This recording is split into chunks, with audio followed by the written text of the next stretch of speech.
मैं जुबान से लफ्ज़ों की तस्वीर खींचता हूँ। अतीत तो सब दिखाते हैं, मैं कभी कभी भविष्य भी दिखाता हूँ। देवानंद साहब की आइकॉनिक फिल्म गाइड की ये लाइनें, और सच बताएं तो इन लाइनों को शायद देवानंद साहब ने अपने जीवन में भी चरितार्थ किया। अगर हम उनकी फिल्मों की बात करें तो अपनी अदाकारी में तो वो इसे लेकर आए ही, लेकिन जो फिल्में देवानंद साहब ने निर्देशित की उन फिल्मों को देखें तो वो अतीत का आईना तो दिखाती ही थी, लेकिन अपने समय से बहुत आगे थी और भविष्य की भी झलक उन फिल्मों ने हमें दिखाई है। बिल्कुल, देवानंद जी ने हमेशा हमें दिखाया है कि मूवीज़ उनके लिए पैशन है, उनकी आत्मा है, और ये अंत तक उन्होंने हमें दिखाया।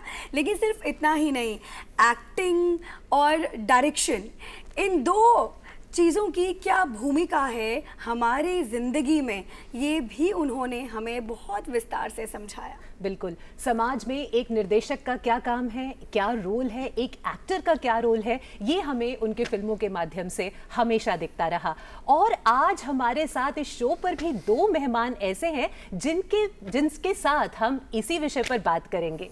बिल्कुल, हमारे साथ दो खास मेहमान, जैसे कि सत्या ने कहा, तो आइए उनका स्वागत करते हैं। सबसे पहले हमारे साथ है अनूप लाठर जी, जो कि एक एक्टर हैं, हरियाणवी एक्टर हैं। नमस्ते सर। एंड साथ ही हैं हमारे साथ अगेन एक बहुत ही जानी मानी आर्टिस्ट, जो एक थिएटर एक्टर हैं, टीवी में काम कर चुकी हैं, रेडियो में काम कर चुकी हैं, माला जी। Hello ma'am. नमस्कार। तो यहाँ पे बिल्कुल आज हम मना रहे हैं देव साहब के जीवन का उत्सव, और आप दोनों इस विशेष मौके पर हमारे साथ इस कार्यक्रम में हमारे साथ जुड़े हैं। सबसे पहले तो जैसा मैंने कहा कि देव साहब की जो फिल्में थी उन्होंने समाज को एक संदेश दिया, और जहां अतीत से जुड़े रहे वहीं भविष्य को भी दिखाते रहे। अनूप जी, आपसे जानना चाहेंगे, क्योंकि आपने हरियाणा के फोक कल्चर को, वहाँ के संगीत को, वहाँ की जो लोक कलाएँ हैं उनको रिवाइव करने में इतना काम किया है, तो क्या लगता है कि समाज में एक आर्टिस्ट की भूमिका क्या है? किस तरह से वो अतीत से जुड़ा रह सकता है और भविष्य की ओर देखता रह सकता है?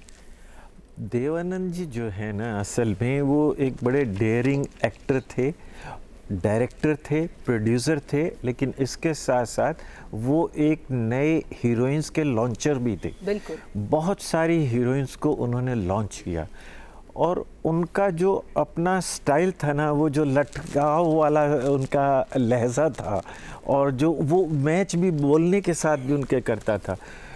मतलब एक पीढ़ी नहीं, दो नहीं, तीन पीढ़ी, मतलब कई पीढ़ियां जो हैं उनकी फैन। जहाँ पहली फिल्म उनकी शायद जाल फिल्म, जो हिट फिल्म थी, वो जाल उनकी लॉन्च हुई थी। I think perhaps it was in 52 और 58। हाँ, और उसके बाद 89 में तक उनका लास्ट फिल्म्स जो हैं हिट फिल्म उन्होंने दी हैं।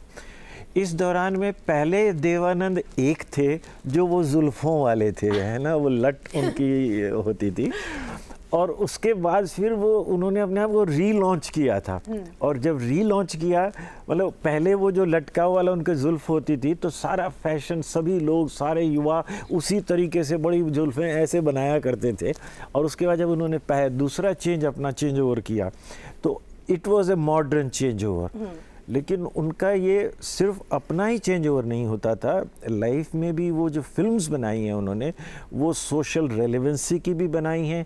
उन्होंने ऐसे ऐसे इश्यूज़ पे फिल्म बनाई हैं कि आदमी उस समय में हैरान हो जाता था कि, और इसीलिए लोग देखने के लिए उमड़ पड़ते थे। पढ़े लिखे व्यक्ति थे, he studied from government college Lahore, well of family से थे, तो एक उस स्ट्रगल से गुजरने वाले व्यक्ति नहीं थे, लेकिन एक क्रिएटिव स्ट्रगल से गुजरने वाले आदमी वो तो थे। अंत तक उस क्रिएटिव स्ट्रगल में लगे रहे, अंत तक, अपने आखिरी दम तक। मुझे लगता है कि उन्होंने अपना सर्वस्व, जैसे सिर्फ फिल्मों के लिए, उनके ही was a man on a mission, just one mission, films films and films. Very true, जी, बिल्कुल। और जहाँ पे फिल्म्स की बात हो ही रही है, तो अनूप जी ने भी काफ़ी अच्छी अच्छी फिल्मों में काम किया है, और एक फिल्म तो ऐसी भी है जिनके लिए आपको अवार्ड भी मिला। तो हम चाहेंगे कि लाडो बसंती का एक छोटा सा झलक हम यहाँ पर देखें। अरे थैंक यू, सो नाइस। प्यार मेरे पे कर ले हो, सा प्यार मेरे तय कर ले।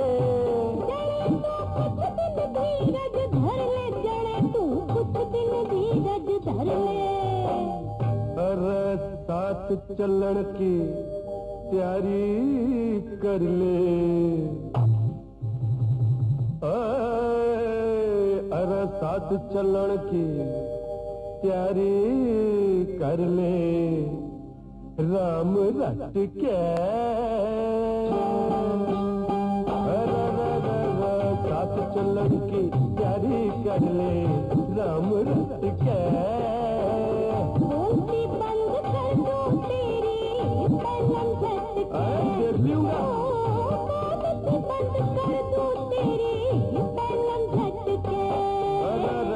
राम जी ने रूप दिया खूब ढक के।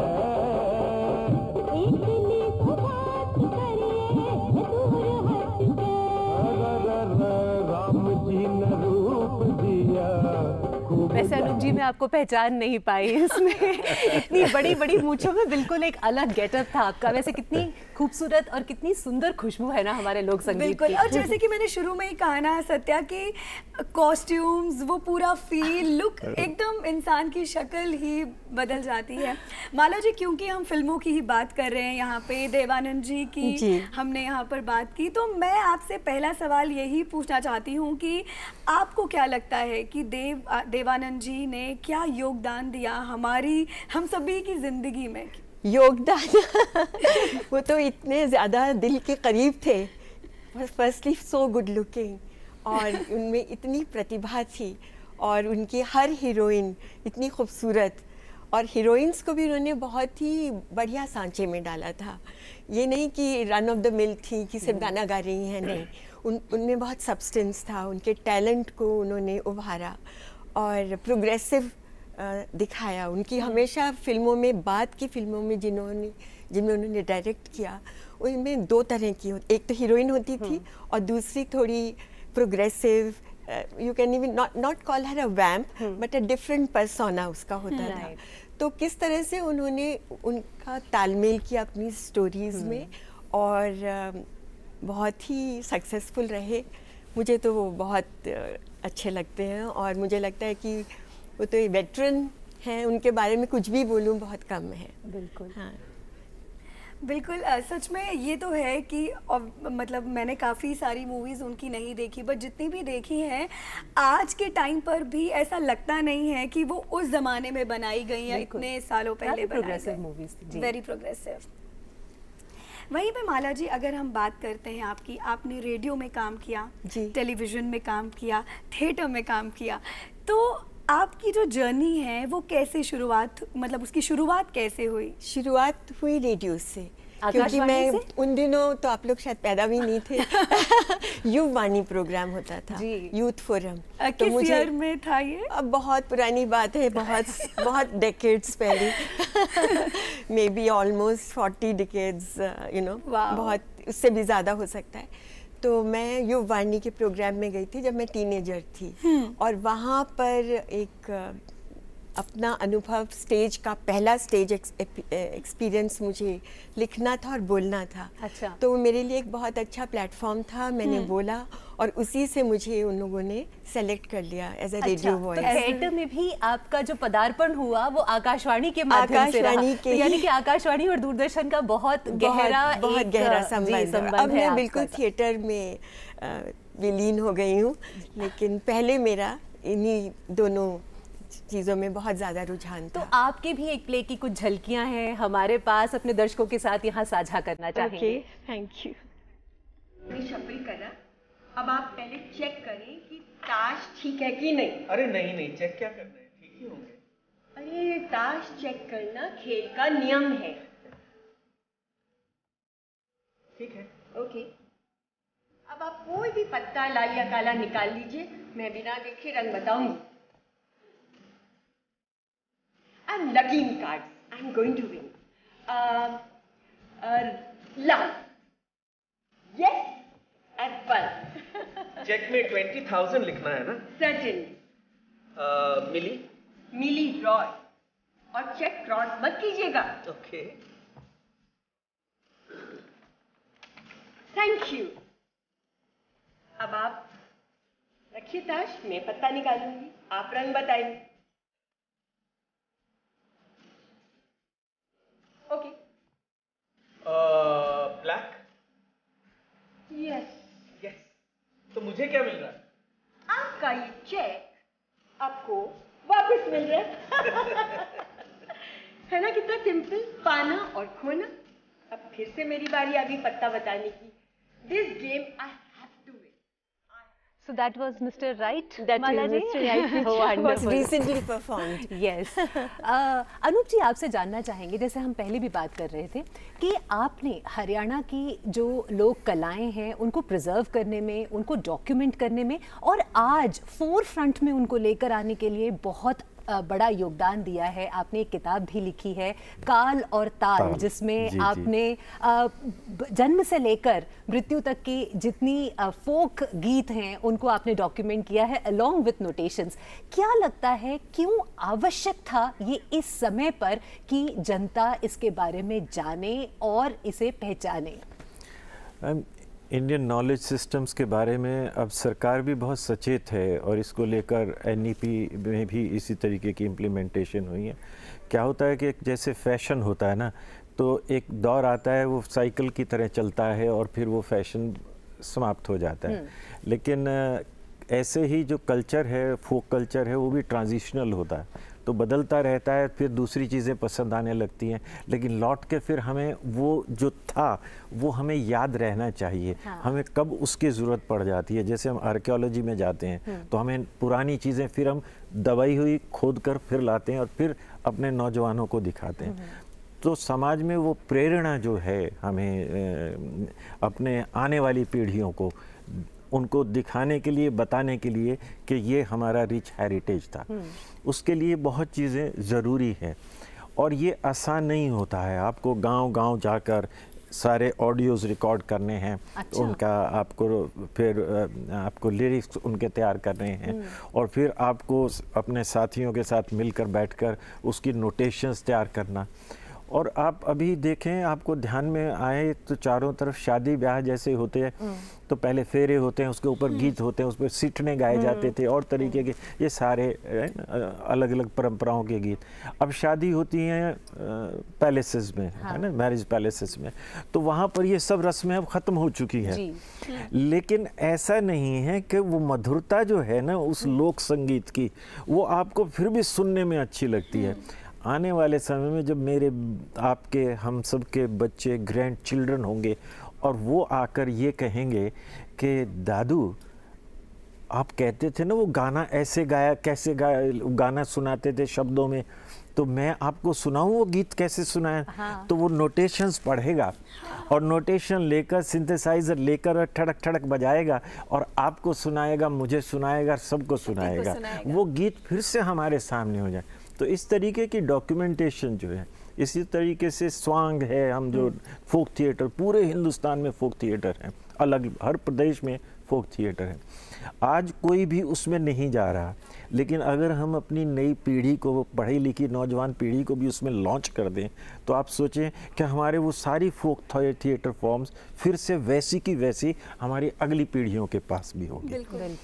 तो जो हेरिटेज है, इसीलिए अब सरकार ने जो इंडियन नॉलेज सिस्टम्स को लेकर किया है, वो इंडियन नॉलेज सिस्टम्स यही अलग अलग, चाहे वो मैथमेटिक्स हो, चाहे वो हमारे लैंग्वेज को हो, चाहे हमारी पुरानी साइंस को हो, चाहे हमारी हेरिटेज को हो, चाहे हमारा संगीत हो, ये सब चीज़ें हमारे आने वाले भविष्य की पीढ़ियों के लिए बहुत ज़रूरी हैं और यही बताते हैं कि हम पहले भी कितने अमीर थे और आज भी हम इतने अमीर हैं, आने वाले समय में हम और अमीर होंगे। बिल्कुल, क्योंकि जैसे आपने कहा, जितने हमारे लोक संगीत है उसमें भी जीवन का गहन दर्शन छिपा हुआ है और आपने फोक ऑर्केस्ट्रा के भी आप फाउंडर रहे हैं। जी जी जी, फोक ऑर्केस्ट्रा जो है, पहली बार मैंने प्रस्तुति टैगोर थिएटर चंडीगढ़ में हरियाणवी ऑर्केस्ट्रा के तौर पर उसकी प्रस्तुति 1985 में की थी, 28 मार्च 1985 को। और उसके बाद हमने प्रयास किया कि पूरे हिंदुस्तान में ही ऐसा है कि जैसे हमारे फोक इंस्ट्रूमेंट्स ख़त्म होते जा रहे हैं, तो हमने एसोसिएशन यूनिवर्सिटीज़ में भी ये प्रपोज़ल रखा कि हमने एक प्रयास किया है, ये कामयाब रहा है। तो हमने उसको युवा समारोह में जोड़ दिया। उसी तरीके से फिर जो एसोसिएशन ऑफ यूनिवर्सिटीज़ के ऑल इंडिया फेस्टिवल्स होते थे वहाँ पर फोक ऑर्केस्ट्रा के तौर पर जोड़ा, जिससे पूरे देश के विश्वविद्यालयों में फोक ऑर्केस्ट्रा लॉन्च हो गए। बिल्कुल। तो ऐसे एक सर्वाइवल दोबारा से रिवाइवल हुआ, यानी कि एक फोक ऑर्केस्ट्रा जो हमने हरियाणी फोक ऑर्केस्ट्रा के तौर पर शुरू किया, वही फोक ऑर्केस्ट्रा पूरे देश के विश्वविद्यालयों महाविद्यालयों में प्रतियोगिता के तौर पर लॉन्च होने से हमारे सारे फोक इंस्ट्रूमेंट्स रिवाइव हो गए। बिल्कुल, जब यहाँ पे रिवाइव हो रहा है, हम रीजनल सिनेमा की जब बात करते हैं, फोक म्यूज़िक की तब बात करते हैं, तो यहाँ पर एक और सर आपकी मूवी है चंद्रवाल, हम चाहेंगे Chandrawal, I am so sorry, Chandrawal, उसकी भी एक झलक हम यहाँ देखना चाहेंगे। कुछ नहीं बाबा। क्यों, क्या बात है? कौन हो तुम? कहाँ से आए हो? बाबा बस न्यू समझ लो, आसमान पे पड़ गया, हर धरती में उठ लिया। मेरा घर बार माँ बाप कुछ भी नहीं बाबा, दुनिया का ठुकराए सो। ओह, तो जोग ले लिया। जोग का मार्ग बहुत कठिन होता है बच्चा। बाबा मैं जोगी नहीं, मैं तो अपनी नीत, अपनी चंद्रों की खोज में लग गया सो। भगवान ही सबका मीत है। उठो बच्चा, घर जाओ, घर लौट जाओ। ना बाबा, घर जाना तो चंद्रों के साथ, एकला नहीं बाबा। तो कोई प्रेम व्रेम का चक्र है? बाबा बाबा प्रेम तो भगवान होसे ना बाबा। हाँ बच्चा। फिर ये लोग, ये दुनिया, ये समाज हमें क्यों नहीं जीने देते? क्यों मेरे भगवान, मेरी चंद्रों ने मेरे तो दूर ले गए बाबा, क्यों? ये देखकर बिल्कुल कहा जा सकता है कि क्यों आप एक अनूठे नायक हैं। माला जी, आपसे अगर बात करें, आपने इतने सारे डॉक्यूमेंट्रीज में काम किया, प्लेज में काम किया है, आपने मूवीज़ में काम किया है, और अब आपकी खुद की कंपनी है, आपका खुद का थिएटर कंपनी है। सो उसके बारे में जानना चाहती हूँ कि क्या इंस्पिरेशन थी, क्यों सोचा कि अब मेरा खुद का एक थिएटर कंपनी होना चाहिए? और एक सवाल यहाँ पे मैं भी जोड़ना चाहती हूँ, उस थिएटर कंपनी का नाम है नेपथ्य, यानी कि बैकग्राउंड है ना, जो बैक स्टेज। तो क्या बैक स्टेज से ज्यादा लगाव रहा है फ्रंट स्टेज से ज्यादा? नहीं, इसका ये मतलब नहीं है। इसका ये एक बहुत क्रिएटिव नाम है। हाँ, नेपथ्य। नेपथ्य जो जब भी हम लोगों के नाटक, ये जानते होंगे अनूप जी, की शुरू होते थे फोक के या कुछ भी, तो हमेशा नेपथ्य से आवाज़ आती थी, एक सूत्रधार होता था, है ना? That is what is the essence of any play. नाटक का एसेंस होता था सूत्रधार, और उसी से फिर नाटक आगे बढ़ता था। आप कहीं भी, कोई भी आप अगर नाटकों की, थिएटर की हिस्ट्री में चले जाए ना, तो दिस इज़ इट। तो जब मैंने रेडियो में और टेलीविज़न में और बहुत कुछ काम करके, और जब मैं थिएटर की ओर अग्रसर हो गई, तो मुझे लगा कि क्यों ना मैं एक अपना छोटा सा ग्रुप बना लूँ। ग्रुप में मेरा कोई ऐसा नहीं है कि वही लोग हैं। हाँ। कोई भी फ्रीलांस आर्टिस्ट जो जिसमें काबिलियत है, जिसको मैं ट्रेन कर सकती हूँ, वो आ जाते हैं, और हम कोई ना कोई नाटक प्रोड्यूस करते हैं। और मेरा अभी बहुत छोटा सा है, अभी मैंने 3-4 साल पहले ही सब शुरू किया है, लेकिन उसमें इंस्पिरेशन यही थी कि मेरा खुद का एक पैशन है, जो मुझे लगता है कि मैं अपना पैशन दूसरों को भी उनके सामने पेश करूं और उनको ट्रेन कर सकती हूं तो करूं, नहीं तो किसी और को, बाहर की व्यक्ति को लाकर उनसे कुछ सीखूं।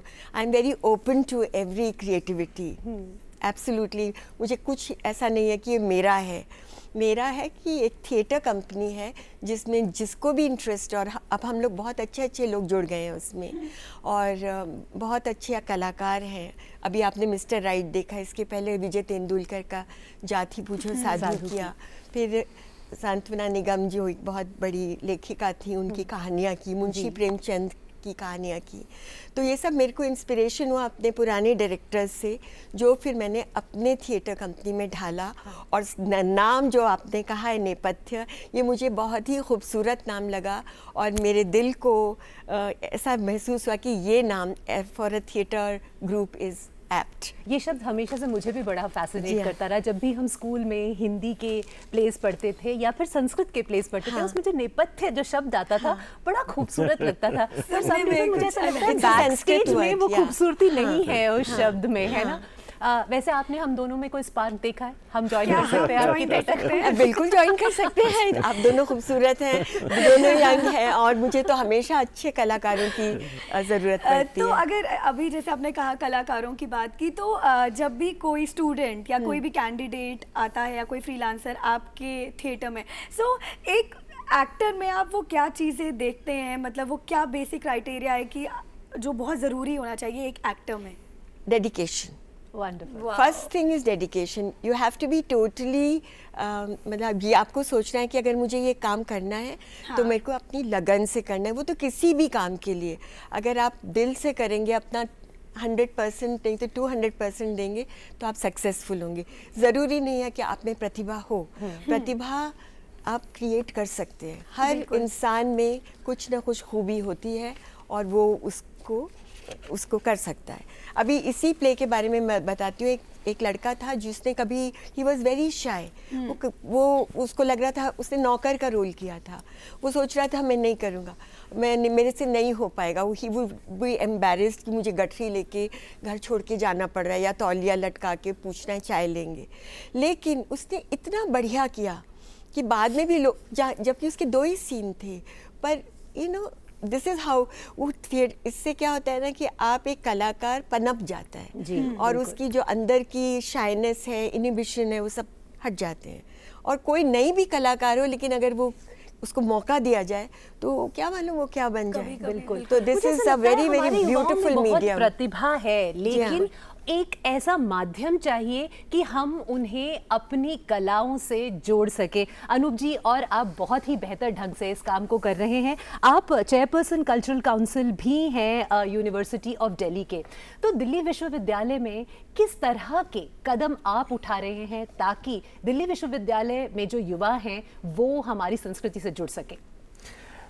यंगस्टर्स में देयर वेरियस पार्ट्स, उनके पर्सनालिटी के बहुत से भिन्न भिन्न होते हैं। यूनिवर्सिटीज़ एक ऐसे प्लेटफॉर्म है जहाँ पर उनमें जो अपनी गुण है, जो टैलेंट है, जिसका किसी ने थपथपी नहीं दी और वो आगे नहीं बढ़ पाया, तो विश्वविद्यालय में वो सब तरीके के, इस तरीके के प्लेटफॉर्म दिए जाने चाहिए और दिए जाते हैं, जिससे कि वो अपने हर तरीके का टैलेंट, किसी में डिबेटिंग का है, किसी में एक्टिंग का है, किसी में डांसेस का है, किसी में किसी भी तरीके के क्रिएटिव पोटेंशियल्स जो हैं, उन जिसे हम कहें कि positive utilisation of creative potential, वो उसमें दिल्ली विश्वविद्यालय में इस तरीके के कोशिश की जा रही है कि हर तरीके का उनको मौका दिया जाए, ताकि वो आने वाले समय में कोई एक्टर बने, कोई डिबेटर बने, कोई देशभक्त, सभी देशभक्त तो होंगे ही, अच्छे इंसान बने और अपने अपने समाज के लिए कंट्रीब्यूट कर सके। मैं खुद थिएटर से हूँ, बैकग्राउंड मेरा थिएटर है। I passed out from department of Indian theatre in 1979 और बिच्छू नाटक किया तो उसमें मैंने बिच्छू का रोल किया था, रहमत कंजूस किया तो उसमें रहमत किया, बिलवा मंगल था नाटक तो उसमें बिलवा मंगल का रोल किया। और मुझे मौका लगा, मैं यूएस में 1981 में हमने यूएस एंड कनाडा में 75 शोज़ किए थे। रानी जिंदा नाटक के, और मोहन महर्षि साहब हमारे गुरु थे, उनके निर्देशन में वो नाटक किए थे। तो वो, क्योंकि मुझे ऐसे गुरु मिले, चाहे वो कैलाश बुधवार जैसे गुरु हों, चाहे मोहन महर्षि जैसे गुरु, तो मैं ये सब कुछ कर पाया। वो और बात है कि आने वाले समय में हमने डॉक्यूमेंटेशन पे, फोक पे, उस चीज़ पे मेरी वो मन की रही कि मैं वो काम करूं। आप शुरुआत कुछ भी करते हैं, लेकिन अंत में आप वो करते हैं जो आपका मन कहता है, बिल्कुल, और उसी में आप एक्सेल करते हैं। दिल्ली विश्वविद्यालय में हम यही चाहते हैं कि हम अपनी तरफ से उनको हर तरीके का प्लेटफॉर्म प्रोवाइड करें, लेकिन जीवन में वो करें जो उनके मन की हो। उनके मन की इच्छा। आपने भी माला जी हमेशा वो किया जो आपके मन की इच्छा थी, है ना? आपने अपनी ज़िंदगी को बड़ा प्रायोरिटाइज किया, अपनी फैमिली के लिए भी आपने बहुत समय निकाला, साथ ही आप अपने करियर पे, और आपको थिएटर आपकी कॉलिंग थी तो आपने उसे पहचाना और आप आगे गए। लेकिन फिल्मों और टेलीविज़न में भी आपने काम किया है। प्रकाश झा जी की एक फिल्म है परिणीति, जिसमें आपने एक किरदार निभाया। कैसी उसकी, जी बिल्कुल, तो कैसी उसकी यादें थी? कोई ऐसा किस्सा जो जल्दी से आप हमारे दर्शकों के साथ शेयर करना चाहें? प्रकाश झा की फिल्म परिणीति में एक बहुत ही छोटा सा किरदार मैंने निभाया था, एक नई नवेली दुल्हन का। अच्छा। तब माशाल्लाह उस समय काफ़ी पुरानी बात है, ये भी डेकेड्स पहले बात है। तो दुल्हन का उन्होंने मुझे रोल दिया, और जो रोल था वो हम लोगों ने बीकानेर में किया। सबसे पहले जब बीकानेर पहुंची तो बहुत ही ठंड थी, मैंने सोचा ही नहीं था कि इतनी ज़्यादा ठंड होगी। 2 दिन तो एक्लेमेटाइज किया, फिर हमारी उन्होंने नाक छिदवाई, ये सब वहीं हुआ। ये बीकानेर की बात, ये बीकानेर की बात है, प्रकाश झा के यूनिट की। हाँ। उसके बाद हमने अपना, जब मैंने सोचा कब आएंगे, मेरा रोल के लिए बुला ही नहीं रहे, फाइनली मेरा रोल आया। रात के आधी रात में वो रोल करके मैं फटाफट हो गया, मैं आ गई। It was a very small role. तो जब ये फिल्म रिलीज़ हुई और काफ़ी बहुत इसकी चर्चा हुई, और सिरी फोर्ट का पूरा हॉल भरा हुआ था खचाखच, और बहुत हम लोग के फ्रेंड्स थे। तो जब मेरा रोल आया, और उसके बाद क्योंकि वो नई नवेली दुल्हन अपने हस्बैंड के साथ भाग कर आती है, अच्छा, अपना घर छोड़कर, क्योंकि दे डोंट गेट टाइम। वहाँ बहुत लोग थे, तो एक सराय में आते हैं।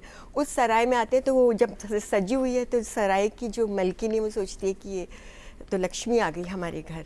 Actually she murders her in the night.